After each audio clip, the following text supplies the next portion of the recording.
George Strait adopts a child and discovers something that changes everything. The king of country thought he was just opening his heart, but fate had a twist no one could have ever imagined.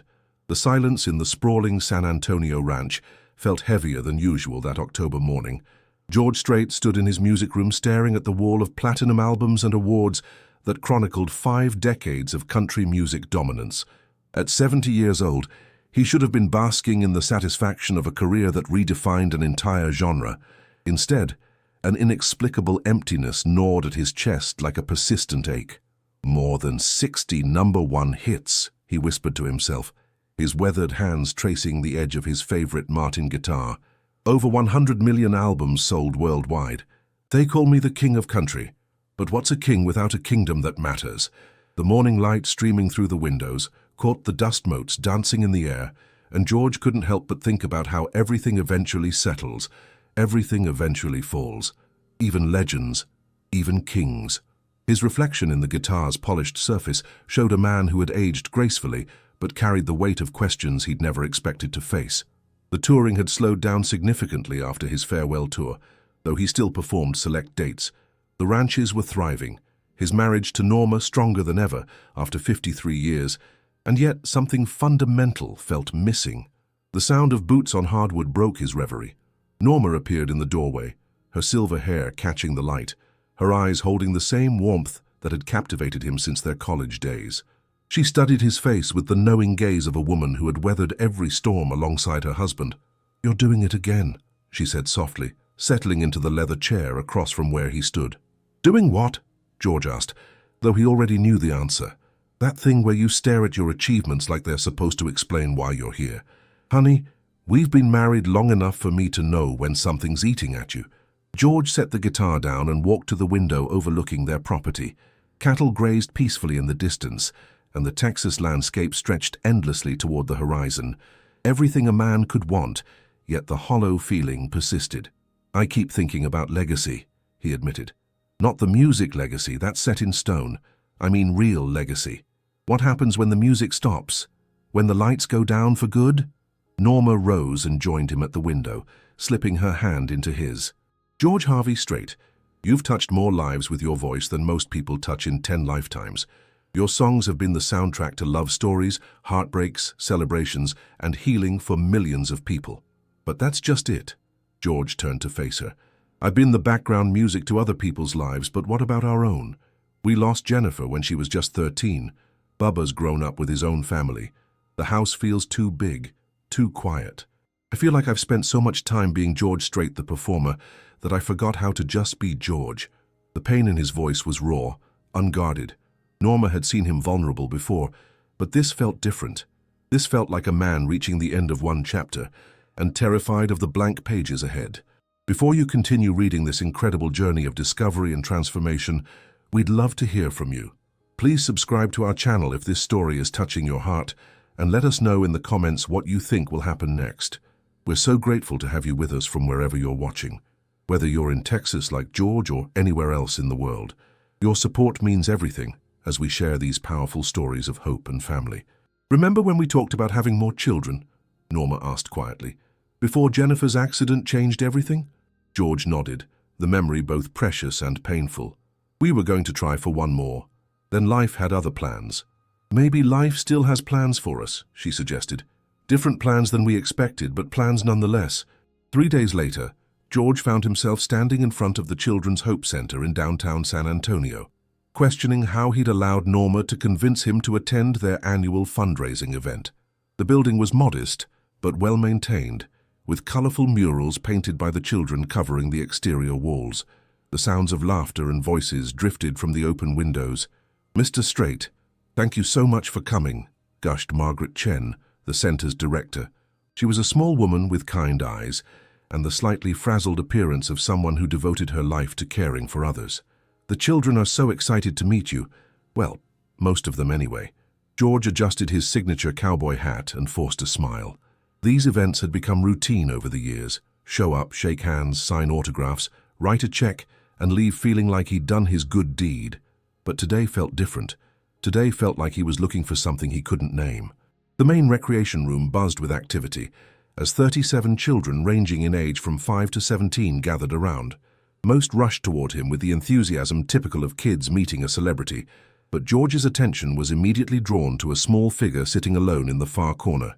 The boy appeared to be about 8 years old, with sandy brown hair that needed cutting and serious dark eyes that seemed too old for his face.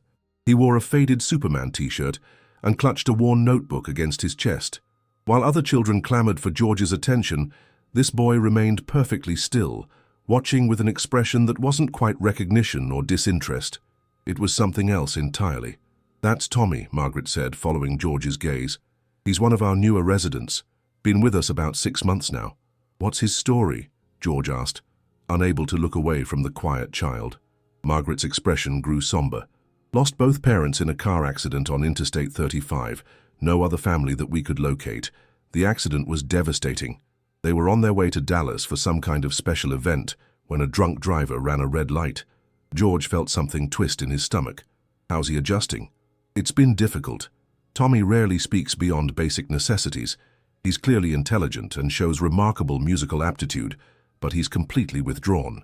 The trauma counselor says it's not uncommon, but still heartbreaking to watch." As if sensing their conversation, Tommy's dark eyes met George's across the crowded room. For a moment, neither looked away. George saw something in those eyes, not the starstruck wonder of the other children, but a depth of loss that felt achingly familiar. "Mind if I go say hello?" George asked. Margaret nodded. "Of course, but don't be disappointed if he doesn't respond much." George made his way through the crowd of children, signing a few autographs and shaking hands, but his focus remained fixed on the boy in the corner.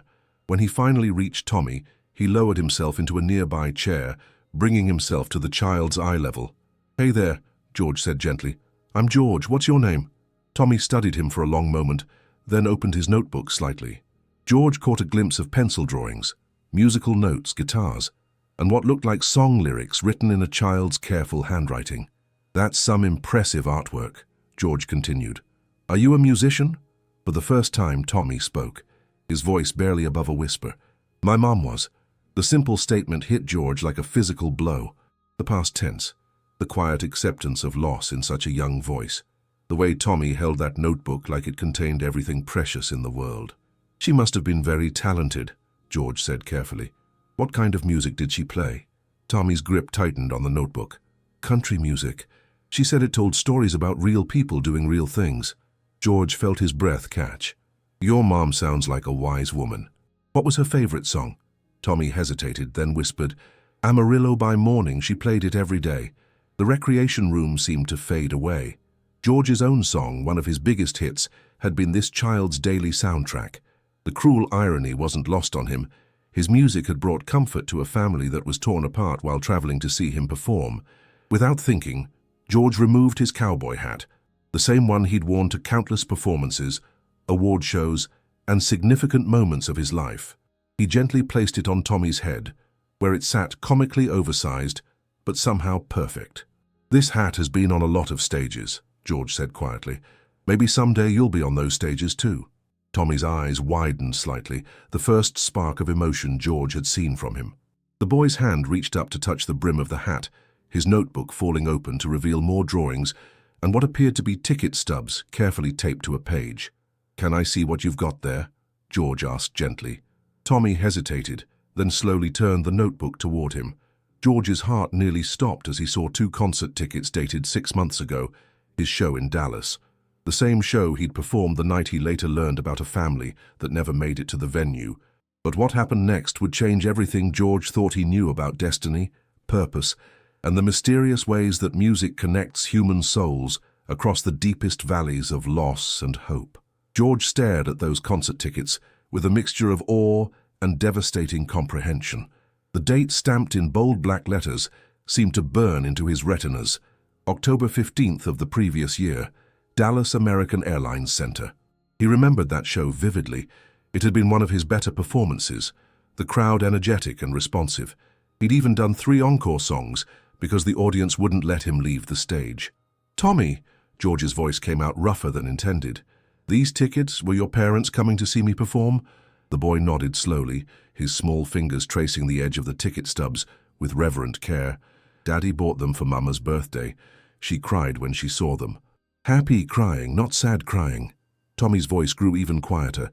She said it was going to be the best night ever. Margaret Chen had moved closer, sensing the gravity of the moment unfolding between the country legend and the orphaned child. Other children continued playing around them, their laughter creating a surreal backdrop to this profound discovery. George felt as though the universe had shifted slightly off its axis. "What else is in your notebook, son?" George asked, his throat tight with emotion. Tommy flipped through several pages, each one revealing carefully preserved memories. There were photographs, a beautiful woman with kind eyes, and Tommy's same serious expression, holding a guitar in what appeared to be their living room. A tall man with gentle features, wearing a George STRAIT t-shirt, had his arms wrapped around both his wife and son. The family looked genuinely happy, completely unaware that their time together was measured in months, not decades. "That's Mama playing the chair," Tommy explained, pointing to one photo, "and that's Daddy teaching me how to hold a guitar pick." Another image showed the three of them at what looked like a county fair, Tommy wearing a miniature cowboy hat while his parents smiled behind him. George turned the page and found something that made his chest constrict painfully. Handwritten song lyrics filled the entire page in what must have been his mother's careful script. At the top she'd written, "For Tommy, when you need to remember home." The lyrics were simple but profound. "When the road gets too long and your heart feels too small, remember the kitchen where love filled it all, where Mama sang country and Daddy sang too, and every song was a love song for you." "She wrote this?" George asked, his voice barely functioning. "The night before they left for Dallas," Tommy whispered. "She said if anything ever happened to them, I should remember that their love was like your music. It would never really go away, just keep playing in my heart." Margaret wiped tears from her eyes as George struggled to maintain his composure. The profound wisdom of a mother preparing her child for an unimaginable loss, using his own music as the metaphor for eternal love, overwhelmed him completely. "Tommy, would you mind if I asked you some more questions about your parents?" The boy considered this carefully, then nodded. "What were their names?" "Sarah and Michael Henderson. Mama was 32, Daddy was 34. They met at a George STRAIT concert in Austin when they were in college." Tommy recited these facts with the precision of a child who had repeated them many times, probably to social workers and counselors. George's mind reeled. Not only had his music been the soundtrack to this family's tragedy, but it had also been the beginning of their love story. The circular nature of it all felt too significant to be mere coincidence. "They met at one of my concerts. Daddy always said you were their Cupid. Mama was there with her girlfriends and Daddy was with his buddies from college. During All My Exes Live in Texas, Daddy asked Mama to dance, and she said yes, because it was her favorite song." Tommy's eyes brightened slightly with the memory. They got married 2 years later and played that song at their wedding. George had to look away for a moment, overwhelmed by the responsibility he felt toward this child. His songs had brought Tommy's parents together, sustained their relationship, and now his music was one of the few connections the boy had left to them. "Tommy, what do you want to be when you grow up?" George asked, changing the subject slightly to give himself time to process everything. "I want to make music like Mama did.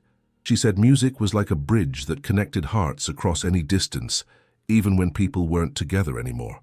Tommy opened to another page in his notebook, revealing sheet music written in his mother's hand. "She was working on this song about our family, never got to finish it." The unfinished song was titled "Three Hearts, One Song," and the partial lyrics spoke of a love so strong it created its own melody, a family harmony that could weather any storm. Sarah Henderson had been a talented songwriter, George realized, and Tommy had inherited both her musical gifts and her deep understanding of music's emotional power. "Would you like to finish your Mama's song someday?" George asked. Tommy's response surprised him. Instead of the shy whisper he'd been using, the boy spoke with quiet determination. "I want to learn how to play it first. Then I want to sing it for them, even though they can't hear it anymore." Margaret stepped forward gently. "Mr. STRAIT, I hate to interrupt, but we do have a schedule to maintain for the other activities." George nodded, but found himself reluctant to leave Tommy's side. Something profound was happening here, something that transcended a typical celebrity charity visit. "Tommy, would it be okay if I came back to visit you sometime? Maybe we could work on some music together." The boy's eyes widened with surprise. "You'd want to do that?" "Son, I'd consider it an honor." As George stood to leave, Tommy carefully removed the oversized cowboy hat and tried to hand it back. "You keep it," George said firmly. "Every musician needs a good hat." Tommy clutched the hat against his chest like a precious treasure. "Thank you, Mr. George." The drive home to the ranch was silent. Norma sensing that her husband needed time to process whatever had happened at the children's center. George stared out at the Texas landscape, his mind racing with images of concert tickets, unfinished songs, and the profound sadness in Tommy's dark eyes. "Want to talk about it?" Norma finally asked as they turned into their driveway. George parked the truck and sat motionless for several minutes. When he finally spoke, his voice carried a weight that Norma hadn't heard since their daughter's death. "I think I understand now why I've been feeling so empty," he said slowly. "I've been looking for meaning in all the wrong places. Awards, sales figures, legacy preservation. None of that matters if you're not connected to the people your music actually touches." He told her about Tommy, about the concert tickets, about the parents who died traveling to see him perform. He described the unfinished song, the photographs, and the profound way the boy spoke about his mother's understanding of music's power to bridge hearts across impossible distances. "There's something about that child, Norma. It's like meeting him wasn't an accident. Like maybe this is what I've been searching for without knowing it." Norma listened quietly, recognizing the passion in her husband's voice that she hadn't heard in months. "What are you thinking, George?" "I'm thinking about second chances. About how sometimes the universe puts exactly the right person in your path at exactly the right moment." George turned to look at her directly. "I'm thinking about that conversation we had about having more children, about different plans than we expected. George Harvey STRAIT, are you suggesting what I think you're suggesting? I'm suggesting that maybe our family isn't complete yet. Maybe there's a little boy who needs parents as much as we need to be parents again." George's voice grew stronger with each word. "I'm suggesting that Tommy Henderson might be the missing piece we didn't even know we were looking for." Norma reached over and took her husband's weathered hand in both of hers. "Adoption at our age won't be easy. The system has rules, procedures, evaluations. They'll question our motives, our ability to keep up with a young child, our lifestyle. Then we'll prove them wrong," George said with the same determination that had driven him to the top of the country music world. "That boy has already lost everything once. He deserves parents who will fight for him, who understand that family isn't just about blood, it's about choice, commitment, and love." As they walked toward their house, George felt something he hadn't experienced in years, absolute certainty about his next move. The emptiness that had plagued him was already beginning to fill with purpose, hope, and the overwhelming sense that his most important song was just beginning. But what neither George nor Norma could anticipate was the battle they would face in the coming weeks, or the stunning revelation that would test everything they thought they knew about destiny, family, and the mysterious ways that love finds a way to heal even the deepest wounds. The Montgomery County Family Services office felt sterile and unwelcoming, its fluorescent lights casting harsh shadows across worn linoleum floors. George and Norma sat in uncomfortable plastic chairs, facing Linda Morrison, a social worker whose skeptical expression had remained unchanged for the past hour. "Mr. and Mrs. STRAIT, I need to be direct with you," Linda said, shuffling through their preliminary application papers. "Your ages alone present significant concerns. You're 70 and 68, respectively. Tommy Henderson is 8 years old. By the time he graduates high school, you'll be in your 80s. George leaned forward, his jaw set with determination. "Ma'am, with respect, age is just a number when it comes to love and commitment. We've raised a successful son. We've been married for over 50 years, and we have the resources and emotional stability to provide Tommy with everything he needs. Mr. STRAIT, I understand your intentions may be genuine, but the court considers many factors beyond good intentions." Linda's tone remained professionally cold. "Your career requires travel, irregular schedules, public appearances. How can you guarantee stability for a traumatized child who needs consistency above all else?" Norma spoke up, her voice steady despite the frustration George could see building in her eyes. "I've been managing George's schedule for decades. We can make whatever adjustments necessary to put Tommy first. The touring has already been significantly reduced, and we're prepared to scale back even further. Furthermore," Linda continued, as if Norma hadn't spoken, "there's the matter of media attention. This child has already experienced devastating loss. Placing him in a high-profile household could subject him to unwanted publicity, paparazzi, and public scrutiny that could further traumatize him. George felt his temper rising but forced himself to remain calm. Tommy would never be exploited for publicity. Our personal life has always been kept private, and that wouldn't change. Linda made notes on her pad, her expression suggesting she found their arguments unconvincing. I'll need to conduct extensive background checks, financial evaluations, home inspections, and psychological assessments. The process typically takes 6 to 12 months, assuming no complications arise. 6 to 12 months? Norma's voice betrayed her shock. That child has already been in the system for 6 months. How is it in his best interest to prolong his uncertainty? Mrs. Straight, the system exists to protect children, not to expedite adult desires for parenthood. Linda's words stung with their implication. I've seen many celebrity adoption attempts that were motivated more by image management than genuine parental instinct. George stood abruptly, his chair scraping against the floor. Ma'am, that's insulting and completely unfounded. We're not here for publicity or image management. We're here because that little boy touched our hearts, and we believe we can provide him with the loving home he deserves. Sit down, Mr. Straight, Linda said firmly. If you're serious about this process, you need to understand that your celebrity status works against you here, not for you. The court will scrutinize every aspect of your lives, your motives, and your ability to prioritize a child's needs over career obligations. The meeting continued for another painful hour, with Linda outlining requirements that seemed designed to discourage them: parenting classes, individual counseling sessions, financial audits, character references from non-entertainment industry sources, and home modifications to child-proof their ranch. As they drove home, George's knuckles were white against the steering wheel. That woman treated us like we were trying to buy a child instead of adopt one. She's protecting Tommy, Norma said, though her voice carried frustration too. I understand her caution even if I don't like her attitude. Protecting him from what? From parents who would love him unconditionally? From financial security and educational opportunities most kids could only dream of? George shook his head angrily. The system is broken, Norma. Maybe so, but it's the only system we have. If we want Tommy, we play by their rules. Despite the bureaucratic obstacles, George and Norma threw themselves into the adoption process with the same dedication George had once applied to perfecting his craft. They attended parenting classes with couples 20 years younger, endured psychological evaluations that probed every aspect of their relationship and motivations, and submitted to financial scrutiny that exceeded what most presidential candidates faced. Meanwhile, George continued visiting Tommy at the Children's Center, building a relationship that grew stronger with each encounter. He brought his guitar on the third visit, and Tommy's eyes lit up with genuine excitement for the first time. "Would you like to learn some chords?" George asked, settling into the corner that had become their unofficial space. Tommy nodded eagerly, his small hands trembling slightly as George placed the guitar in his lap and positioned his fingers on the fretboard. "This is G major," George explained, gently adjusting Tommy's grip. "Now strum gently."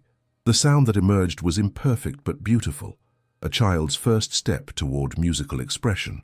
Tommy's face broke into the first genuine smile George had witnessed, transforming his serious features into something radiant and hopeful. "I did it," Tommy whispered, as if speaking too loudly might break the magic. "You sure did, son. Want to try another one?" They spent the next hour working on basic chords, Tommy's concentration absolute and his progress remarkable. Other children occasionally wandered over to watch, but George and Tommy remained focused on each other, building something precious and fragile. "Mr. George," Tommy said during a break between songs, "do you think Mama and Daddy would be proud of me learning guitar?" The question hit George like a physical blow. "Tommy, I think your parents would be incredibly proud of you, not just for the music, but for how brave and strong you've been." "Sometimes I forget what their voices sounded like," Tommy admitted quietly. "But when I play music, I can almost hear Mama singing along." George had to look away to compose himself. "Music has that power, son. It keeps the people we love close to our hearts, even when they can't be close to our bodies." As weeks passed, the adoption process crawled forward with agonizing slowness. Home inspections revealed that their ranch needed safety modifications: cabinet locks, stair gates, outlet covers, transformations that seemed surreal in a house that had been adult-only for decades. The most challenging aspect wasn't the bureaucracy, however, but Tommy's emotional walls. Despite their growing musical connection, the boy remained guarded about deeper feelings, answering questions about his parents in careful, rehearsed phrases that suggested extensive counseling had taught him to protect his most vulnerable memories. "He's been hurt so deeply," George confided to Norma one evening after a particularly difficult visit. "Sometimes I see glimpses of the happy child he used to be, but then something reminds him of his loss, and he retreats back into himself." "Healing takes time," Norma reminded him. "Think about how long it took us to smile again after Jennifer died, and we were adults with each other for support. Tommy's just a little boy facing grief alone." The breakthrough came during George's 8th visit, when he found Tommy in the center's music room, tears streaming down his face as he held a small digital recorder. "What's wrong, buddy?" George asked, kneeling beside the distraught child. "Margaret found this in my things from home," Tommy sobbed. "It's Mama singing Amarillo by morning. I hadn't heard her voice since before." George listened as Sarah Henderson's sweet, untrained but heartfelt voice filled the small room, singing his song with such love and joy that it transported him to that family's living room, to moments of happiness that had been stolen too soon. "She sounds beautiful," George said softly, "and she sounds happy." "But she's gone," Tommy cried. "And I can't remember her laugh anymore, just her crying at the hospital before she died." Without thinking, George pulled the boy into his arms, feeling Tommy's small body shake with grief that had been contained for too long. "Tommy, listen to me. Your mama's love isn't gone. It's right here in this recording, in your music, in every memory that makes you smile. Grief doesn't mean love disappears. It means love is so strong that it hurts when the person can't be with us anymore." Tommy clung to George with desperate intensity, crying harder than he had since the accident. But these weren't the tears of hopeless despair. They were the tears of a child finally feeling safe enough to let his pain show, trusting that the adult holding him wouldn't abandon him in his darkest moment. "I miss them so much it feels like I can't breathe sometimes," Tommy whispered against George's shoulder. "I know, son. I know exactly how that feels." George thought of Jennifer, of the suffocating grief that had nearly destroyed him and Norma. "But you don't have to carry that pain alone anymore. Norma and I want to be your family, if you'll let us." Tommy pulled back to look at George's face, searching for something in his eyes. "You really want to be my daddy?" "More than anything in this world," George said without hesitation. "And Norma wants to be your mama. Not to replace your parents. Nobody could ever do that. But to love you and take care of you and help you keep their memory alive." For the first time since they'd met, Tommy smiled through his tears. "Could we play their favorite song together sometime?" "Son, we can play every song they ever loved, and maybe write some new ones too." As they sat together in that small music room, George realized that his own healing had begun the moment he'd placed his cowboy hat on Tommy's head. But neither of them could imagine the stunning revelation waiting just around the corner. A discovery that would change everything they thought they knew about fate, music, and the mysterious ways that love transcends even death itself. 3 months after that breakthrough moment in the music room, George received the call he'd been desperately waiting for. Linda Morrison's voice, though still professional, carried a hint of warmth it had previously lacked. "Mr. Straight, I'm pleased to inform you that the adoption board has approved your application. Tommy Henderson can officially become your son, pending the final court hearing next week." George closed his eyes and felt 20 years of weight lift from his shoulders. "Thank you, Linda. I know this process wasn't easy and I appreciate your thoroughness. Mr. Straight, I owe you an apology. My initial skepticism was unfounded. The way you and your wife have committed to this process, the genuine love you've shown Tommy, and your willingness to put his needs above everything else has been remarkable to witness." After hanging up, George immediately called Norma, who burst into tears of joy. Their next call was to Margaret Chen at the Children's Center, asking if they could tell Tommy the news together. When they arrived at the center that afternoon, Tommy was in his usual spot in the corner, but this time he was teaching another child basic guitar chords on the instrument George had donated to the center weeks earlier.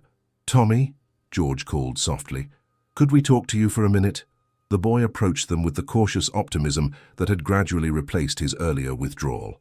Over the months, he'd begun to believe that maybe, just maybe, good things could happen to him again. "What's up, Mr. George?" George knelt down to Tommy's eye level, his heart pounding with excitement and nervousness. "How would you feel about coming home with us? For good this time?" Tommy's eyes widened with disbelief. "You mean, like a real family? Forever? Forever and always," Norma said, tears streaming down her face. "If that's what you want." Tommy's response was to launch himself into George's arms with such force that they nearly toppled over. Yes, I want to be your son more than anything." The legal proceedings moved swiftly after that. Judge Patricia Williams, a stern but fair woman in her 60s, conducted the final hearing with appropriate gravity, while clearly being moved by the transformation she witnessed in Tommy. "Thomas Michael Henderson," she said formally, "do you understand that Mr. and Mrs. Straight want to become your legal parents with all the rights and responsibilities that entails?" "Yes, Your Honor," Tommy replied, standing as straight as his small frame would allow. "And I want them to be my parents too. Then by the power vested in me by the state of Texas, I hereby grant this adoption. Thomas, you are now officially Thomas Michael Straight, with all the love and legal protection that comes with being part of the Straight family." The gavel's bang echoed through the courtroom, marking not just a legal conclusion, but the beginning of a new chapter for all three of them.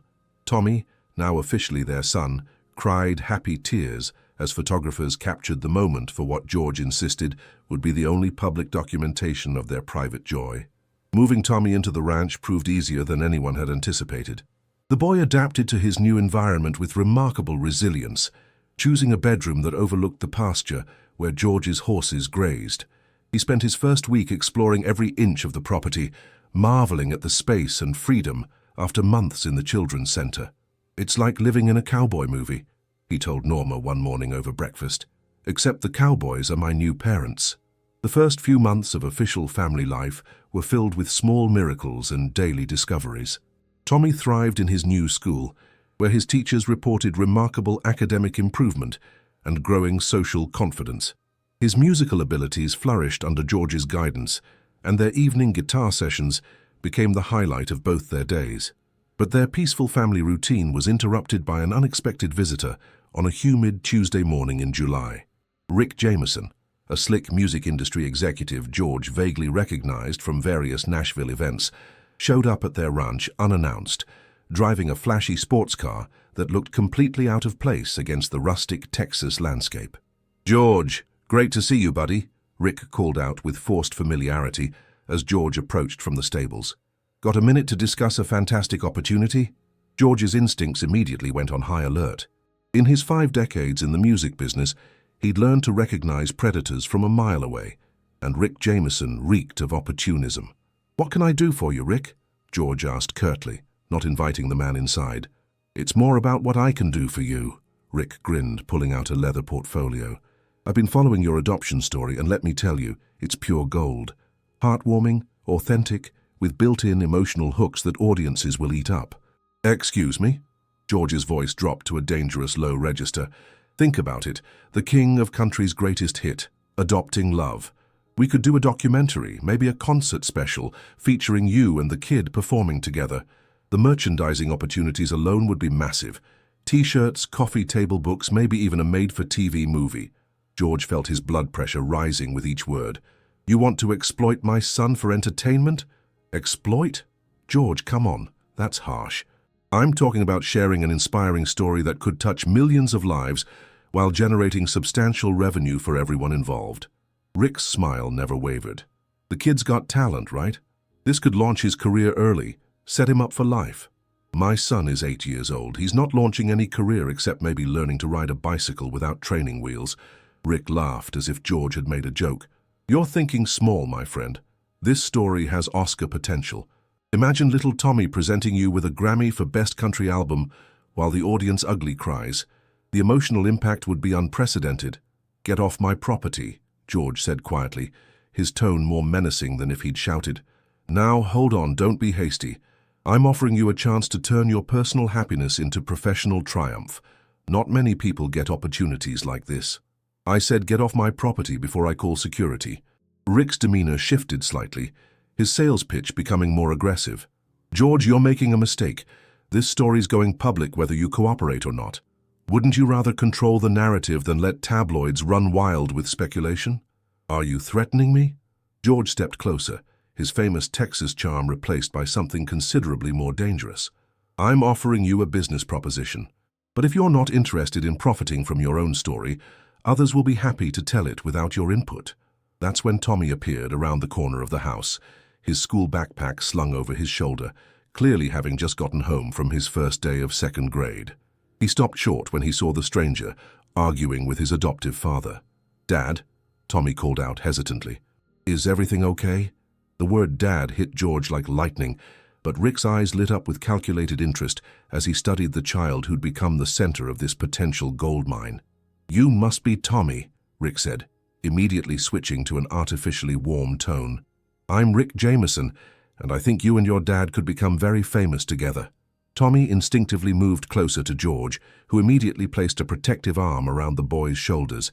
"Tommy, go inside and tell Mom you're home from school. I'll be in shortly." But Rick wasn't finished.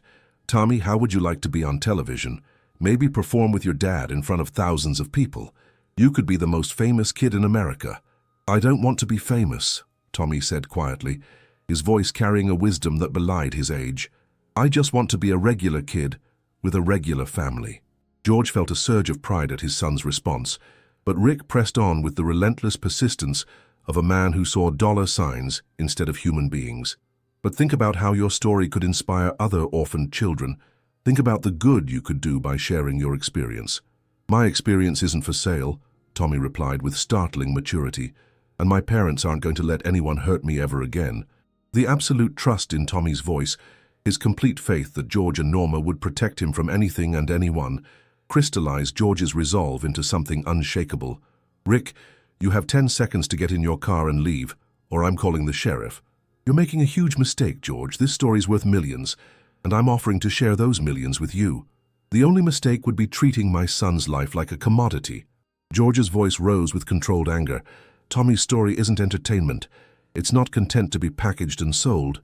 It's the sacred journey of a little boy who lost everything and found love again." "Sacred?" Rick laughed mockingly. "Come on, George. Everything's content these days. Your adoption story is no different from any other marketable narrative." That was the final straw. George stepped forward, his physical presence suddenly intimidating despite his 70 years. "My son is not marketable narrative. He's not content. He's not a business opportunity. He's a child who deserves privacy, protection, and the chance to heal without vultures circling overhead." Rick finally seemed to grasp that his sales pitch had not only failed, but had actively offended one of country music's most respected figures. "Fine, have it your way. But don't come crying to me when some less scrupulous producer tells this story without your permission. If anyone exploits my son's story without our consent, they'll face legal consequences that will bankrupt them and destroy their career," George said with calm certainty. "I have more resources and better lawyers than you could imagine, and I will use every single one of them to protect my family." As Rick drove away in his flashy car, Tommy looked up at George with admiration and relief. "Thanks for not letting him use our story, Dad." George knelt down and hugged his son tightly. "Tommy, our family story belongs to us. Nobody else gets to tell it, sell it, or profit from it unless we decide they should, and we're never going to decide that." "Good," Tommy said simply, "because I like our story exactly the way it is." As they walked toward the house together, George realized that protecting Tommy from exploitation had felt even more satisfying than any award he'd ever won. But what he didn't know was that the most beautiful chapter of their story was still waiting to be written, and it would require no cameras, no audience, and no recognition beyond the love of a family that had chosen each other against all odds. 6 months after Rick Jameson's unwelcome visit, George woke up with an idea that had been forming in his subconscious for weeks. October 15th was approaching, the anniversary of the concert Tommy's parents had died trying to attend. Instead of letting the date pass as another painful reminder, George wanted to transform it into something healing and beautiful. "Norma," he said over morning coffee, "what would you think about organizing a private concert? Something small and intimate, just for Tommy." Norma set down her cup, immediately understanding the significance. "You want to give him the show his parents never got to see." "Exactly. But not just any show. I want to recreate that exact Dallas concert. The same set list, the same songs his parents were so excited to hear."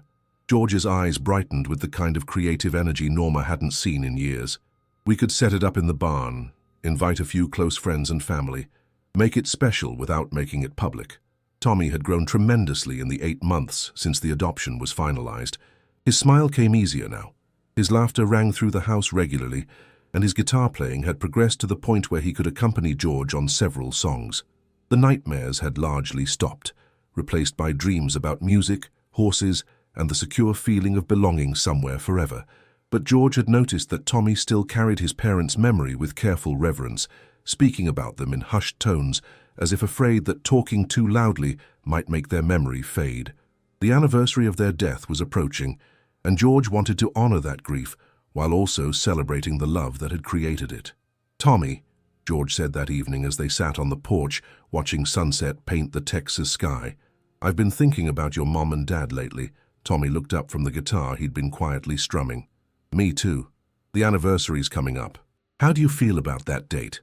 Tommy considered the question with the thoughtfulness that had become characteristic of his responses to difficult topics. Sad, mostly, but also grateful that they loved me enough to be excited about going to your concert. Does that make sense? "Perfect sense, son. Love and sadness can exist together. They don't cancel each other out." "Dad, can I ask you something that might sound weird?" "You can ask me anything, always. Do you think Mama and Daddy would be happy about us being a family now, or would they want me to keep missing them more?" George felt his throat tighten with emotion. The question revealed the complex guilt that many adopted children carry, the fear that loving new parents somehow betrays the memory of their original family. "Tommy, love doesn't work like that. Love multiplies. It doesn't divide. Your parents loved you so much that their biggest wish was for you to be happy and safe. I think they'd be thrilled to know you found people who love you just as much as they did." "Really? Really? In fact, I have an idea about how we can honor their memory while also celebrating our family. What if we had a private concert on October 15th? Just family and a few friends playing all the songs your parents loved most." Tommy's eyes widened with excitement and nervous anticipation. "Like the concert they were going to?" "Exactly like that concert. Same songs, same order, but this time you'd be there to hear them." The next 3 weeks flew by as George threw himself into preparation with the intensity he'd once reserved for major album releases.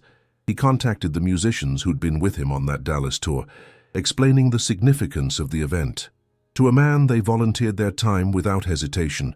The ranch's largest barn was transformed into an intimate concert venue, complete with professional lighting and sound equipment. George insisted on recreating every detail from the original show, even wearing the same black shirt and silver belt buckle he'd worn that night in Dallas. On the morning of October 15th, Tommy woke up early and found George already dressed and tuning his guitar in the kitchen. "Big day, buddy," George said, noting the mixture of excitement and nervousness on his son's face. "I'm kind of scared," Tommy admitted. "What if I cry during the songs that were their favorites?" "Then you cry," George said simply. "Tears aren't something to be ashamed of, especially when they come from love. Your parents would be honored to know their memory still moves you that deeply." The small audience began arriving in the afternoon. Bubba and his family, a few of George and Norma's closest friends, Margaret Chen from the Children's Center, and even Linda Morrison, the social worker who had become genuinely invested in Tommy's happiness. They gathered in the barn as evening approached, the intimate setting creating an atmosphere of reverence and anticipation. George took the makeshift stage as the sun set behind the barn's open doors, creating the perfect backdrop for what would become the most meaningful performance of his career. "Ladies and gentlemen," he began, his voice carrying across the small gathering, "tonight's show is dedicated to 2 people who can't be here with us, Sarah and Michael Henderson. They were on their way to see this exact concert when their lives were tragically cut short. But their love lives on in their son, who has become my son, and who deserves to hear the music that meant so much to his parents." Tommy sat in the front row between Norma and Margaret, wearing the cowboy hat George had given him that first day at the Children's Center. His eyes never left his adoptive father as the familiar opening chords of Unwound filled the barn.